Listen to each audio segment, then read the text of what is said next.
Bismillahirrahmanirrahim. Assalamualaikum warahmatullahi ta'ala wabarakatuh. Segenap pemirsa YouTube MZT Malang Raya, alhamdulillah kita berjumpa lagi pada kesempatan kali ini, bisa bersama-sama untuk kembali belajar mengkaji ilmu faraid, ilmu yang diberikan keistimewaan oleh Allah Subhanahu wa taala bagi mereka yang mau mempelajarinya.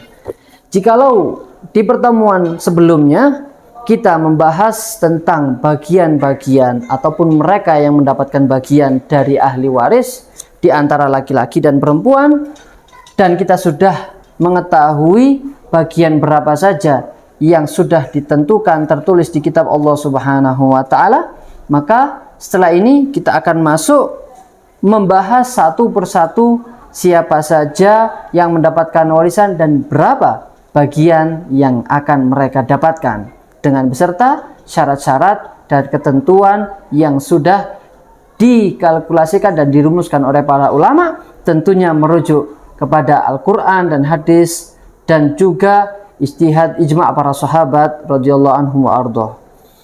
Nah, jikalau kita mengingat kembali bahwasannya bagian yang sudah ditentukan oleh Allah Subhanahu wa taala yang tertulis di dalam Al-Quran, bagian yang sudah ditentukan hanya ada 6 bagian ini. Yang pertama adalah 1/2, dan yang kedua adalah 1/4, 1/8, 1/3, 1/6, dan 2/3. Catat dan ingat, hanya ada 6 bagian ini. 6 bagian ini yang sudah ditentukan. Jadi tidak ada nanti yang mendapatkan 1/5 atau yang keluar yang tidak sama dengan bagian ini. Inilah bagian yang kita sebut dengan dzawil furud, atau yang akan dimiliki oleh mereka daripada orang-orang yang mendapatkan bagian yang khusus, bagian yang sudah ditentukan angkanya. Selain dari ini, kita mengenal dengan istilah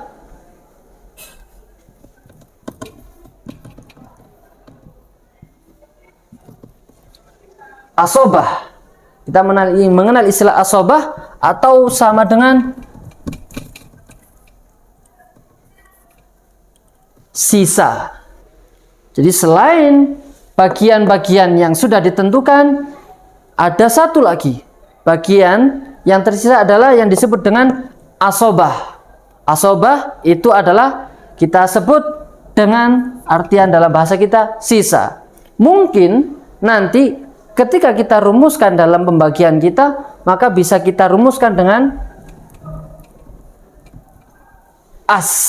Nah, ini as ini dari kami sendiri. Jadi as singkatan dari asobah.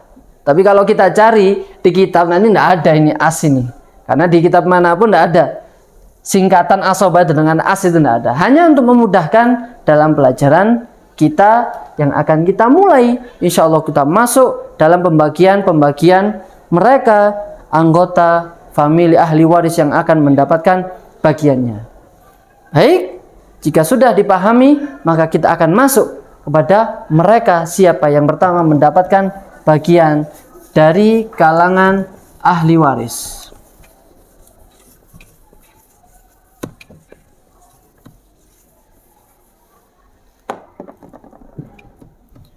Baik, yang pertama akan kita bahas adalah suami. Sebelum kita masuk di sini, kembali ingin saya ingatkan bahwasannya untuk memudahkan dan mengingat-ingat kembali siapa saja mereka yang mendapatkan warisan, perlu kita ingat adalah semua laki-laki dari mereka yang mendapatkan bagian warisan. Kalau di pertemuan sebelumnya kita jelaskan kita pelajari dengan sebutan al-warithuna minar rijal, kalangan laki-laki yang mendapatkan warisan siapa saja. Kita lihat kembali kemarin catatan kita. Nah, semuanya mendapatkan bagian asobah. Semuanya mendapatkan bagian asobah. Terkecuali dari 15 itu semuanya mendapatkan asobah, terkecuali adalah suami, kemudian mu'tik.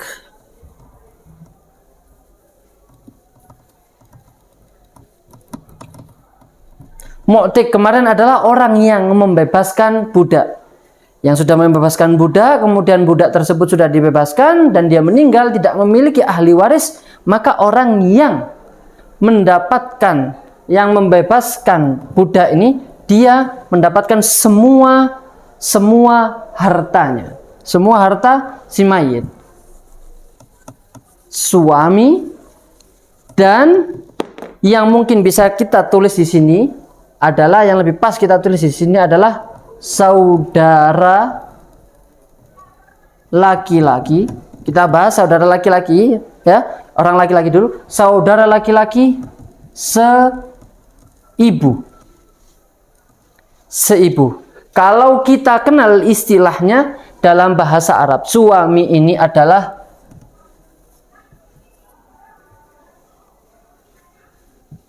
zaujun. Kalau kita lihat di kitab Takmilatul Zubdatil Hadis, suami adalah zauj dan saudara laki-laki seibu adalah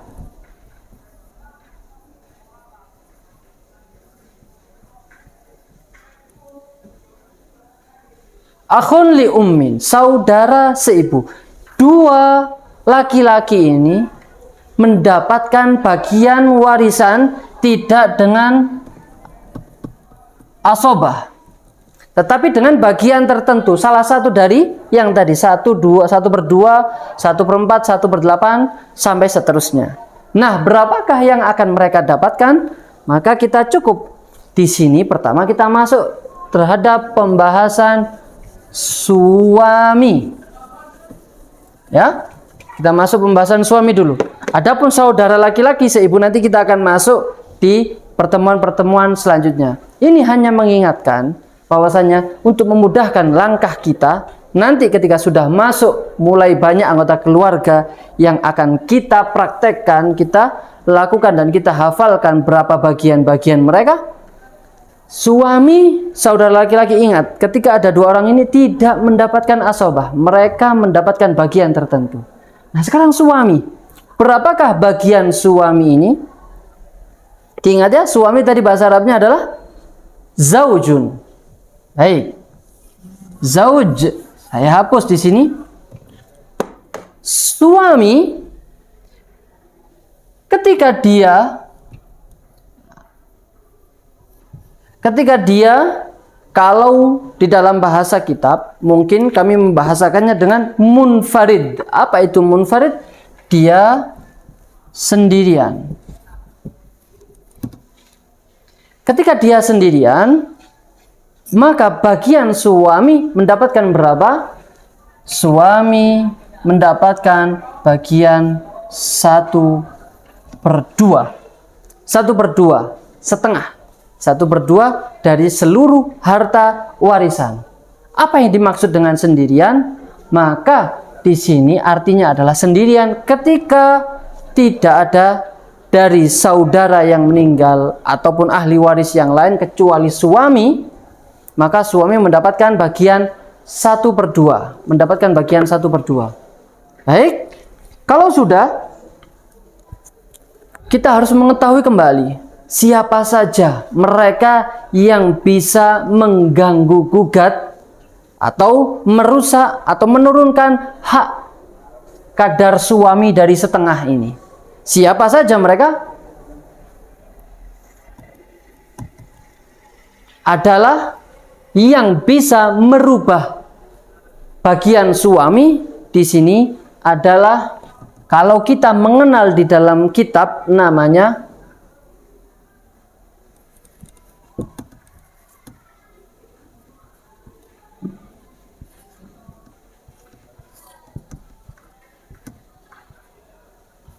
far'un waris atau far'u warisin. Apa arti far'u waris ini?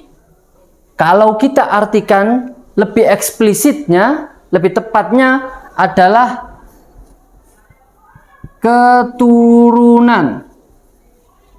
Keturunan dalam artian di sini adalah, kalau saya boleh mengartikan, anak dan cucu.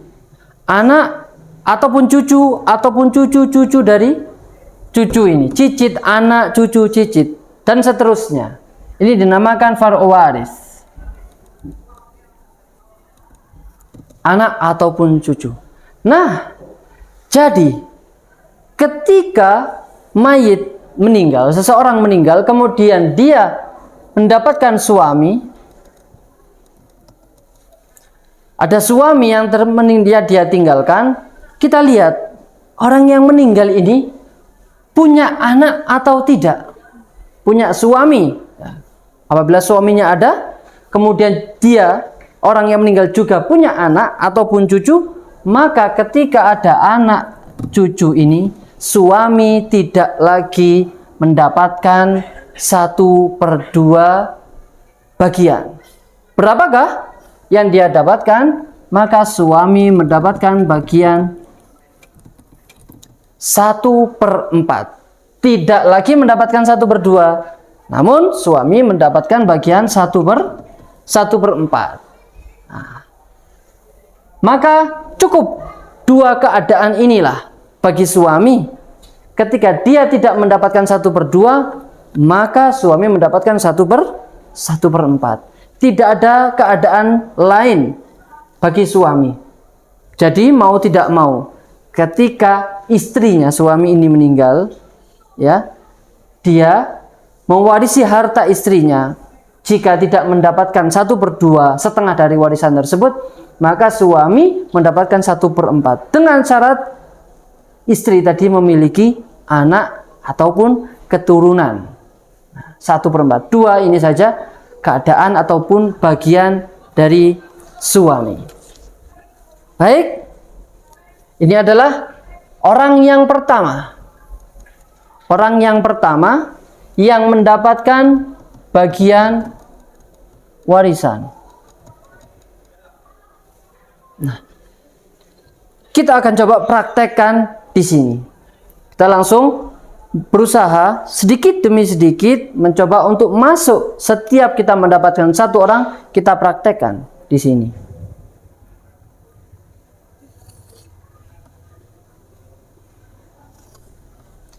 Jadi ketika meninggal, kita lihat siapa saja anggota orang keluarga orang tersebut, mayit tersebut yang sudah meninggal, yang dia meninggal, yang dia tinggalkan siapa saja. Misalnya ada seseorang meninggal, kemudian dia masih ada suami, kemudian ada anak laki-laki. Maka bagaimana apa yang dia dapatkan dari harta warisan tersebut? Maka suami mendapatkan 1/4. Anak laki-laki berapa yang dia dapatkan? Kita lihat. Anak laki-laki termasuk daripada golongan laki-laki yang mendapatkan warisan, yang bukan suami dan bukan siapa tadi? Yang kedua di sini? Akhli Siapa akhli Saudara laki-laki seibu. Maka berarti berapa bagian anak laki-laki ini? Apa? Asobah. Apa itu asobah? Asobah berarti adalah sisa. Berarti 1/4 dari harta itu. Misalnya jika seseorang meninggalkan harta warisan sebanyak 10 juta, suami mengambil 1/4-nya, 1/4 berarti 2,5 juta. Sisanya 7,5 jutanya kemana? Maka 7,5 juta akan bagian anak laki-laki ini. Ini tatkala tidak ada anggota keluarga yang lain. Mudah bukan? Nah, ini adalah suami, adalah anggota seseorang dari ahli waris, anggota ahli waris yang kita akan bahas bagian-bagiannya. Jadi diingat-ingat, suami, ketika kita melihat ada suami ataupun zauj tadi dalam istilah Arabnya, dia menjadi ahli waris, maka bagiannya tidak mungkin keluar dari 1/2 ataupun 1/4. Mudah bukan? Tentu saja. Insya Allah bifadlillah, bi'aunillah, kita akan lanjutkan pembahasan selanjutnya sedikit demi sedikit. Kita praktekkan pelan-pelan karena sesungguhnya ilmu faraid itu mudah dan menyenangkan. Tentunya ketika belajar seperti ini kita mengharap keridhaan Allah Subhanahu wa taala. Mudah-mudahan Allah Subhanahu wa taala memberikan kita istiqomah dan memberikan kekuatan kepada kita, kesempatan untuk terus belajar mengkaji ilmu-ilmu agama, ilmu-ilmu yang diajarkan oleh baginda Nabi Muhammad sallallahu alaihi wasallam. Untuk kali ini kita cukupkan di sini dulu. Insya Allah jika ada pertanyaan yang insya Allah akan terus berlanjut kajian ini, pembahasan ini baru satu. Nanti masih banyak lagi, ada 11 atau 12 orang yang perlu kita bahas satu persatunya. Bagian dari mereka ini baru nomor 1. Masih ada sisa 11 orang lagi.